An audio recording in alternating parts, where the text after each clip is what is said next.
Mail infertility বা পুরুষ বন্ধ্যত্ব, এই পুরুষ বন্ধ্যত্ব রোগীদেরকে আমরা সিমেন অ্যানালাইসিস টেস্ট করতে কেন বলি?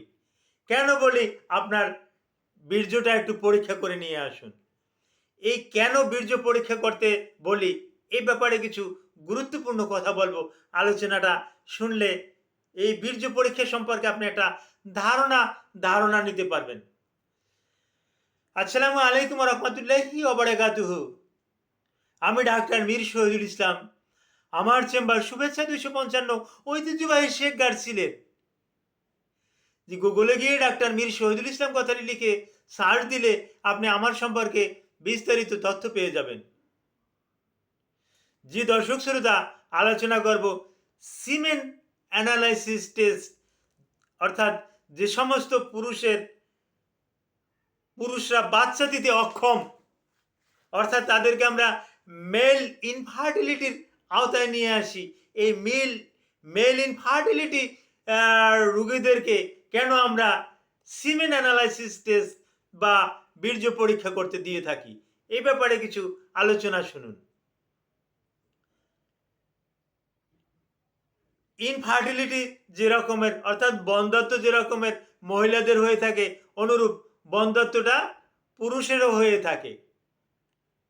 মহিলাদের এবং পুরুষের বর্তমানে বিশেষ একটা জরিপে দেখা গেছে বন্ধ্যত্বের হার সমপরিমাণ, যার পরিপ্রেক্ষিতে রোগীদেরকে আমরা বিভিন্ন রকমের পরীক্ষা নিরীক্ষা দিয়ে থাকি। বিশেষ করে পুরুষ রোগীদের ক্ষেত্রে সিমেন অ্যানালাইসিস টেস্টটা দিয়ে থাকি। এখন এই সিমেন অ্যানালাইসিস টেস্টটা কখন দেই? যখন দেখা যায় পুরুষের অনেক অনেক সমস্যা আছে, তার ভিতরে পুরুষের ভেরিকোসিল, স্ক্রুটামে একটু সমস্যা, ব্যথা, অন্ডথলিতে ব্যথা, এরকমের সমস্যা যখন আমরা দেখি, এবং প্রিমেচিউর ইজাকুলেশন, দ্রুত বীর্যপাত, ইরেকটাইল ডিসফাংশন,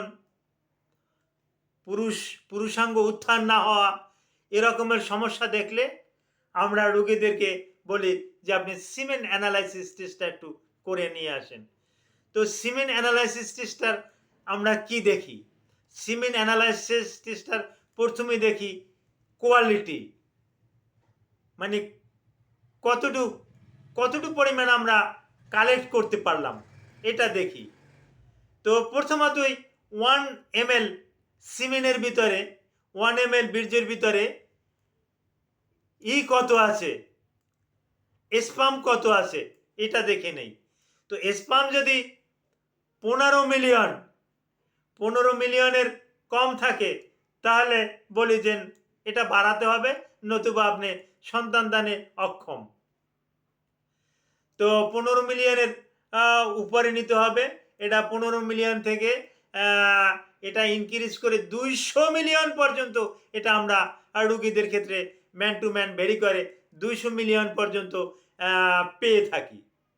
কিন্তু 15 মিলিয়নের কম হলে সে বাচ্চা দানে অক্ষম বলে ধরে নেই। আর একটা জিনিস আমরা দেখি, ওই মরফোলজি। এই মরফোলজি মানে এই